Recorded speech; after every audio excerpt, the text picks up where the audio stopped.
Suasana pada 25 Ramadan untuk Qiyamul Lail sebentar lagi.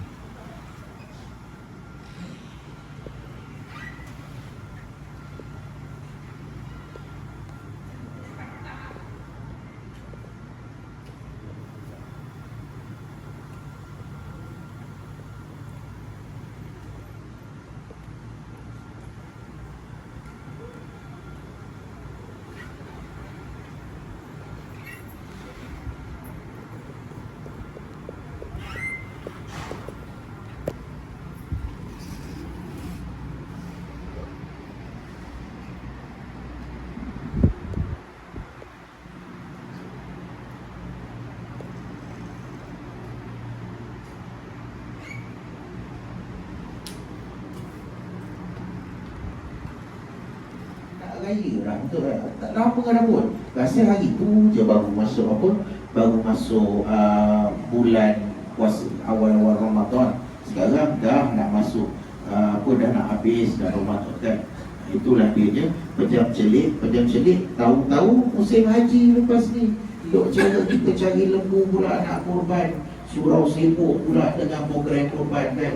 Dengan dia punya apa namanya tu kemahnya, korbannya, dengan itulah macam-macam lagi lah.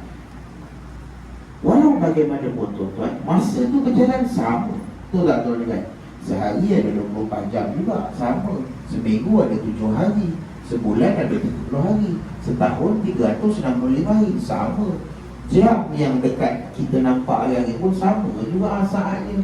Tak pernah pun dia laju sikit pun sama je kan. Tapi masa tu terasa cepat betul. Kerana apa? Kerana akhir zaman cepat betul masa. Yang lambat gaji je tuan-tuan. Gaji memang sentiasa lambat. Allowance gaji senantiasa lambat tuan-tuan.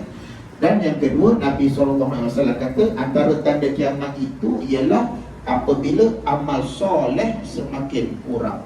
Wayan kusul amal.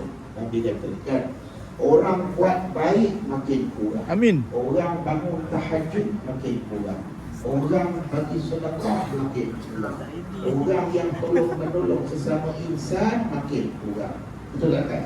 Manusia semakin menjauh sesama sendiri. Itu kan. Jadi nak senyum dekat orang pun segan hari ni. Jadi Nabi kata antara tanda kiamat tu apabila amal soleh semakin kurang kan. Paling simple, Nabi kata apa? Paling simple sekali apa ke namanya tu, sedekah tu senyum tu sedekah. Tapi kita hari ni kalau bertembung sesama sendiri nak senyum pun payah. Apatah lagi bagi salam. Ingat tak tazkirah Jumaat baru ni apa dia? Antara pahala yang perkara yang mudah tapi pahalanya sama dengan amal-amal fardu besar pahalanya bagi salam. Betul tak tuan-tuan?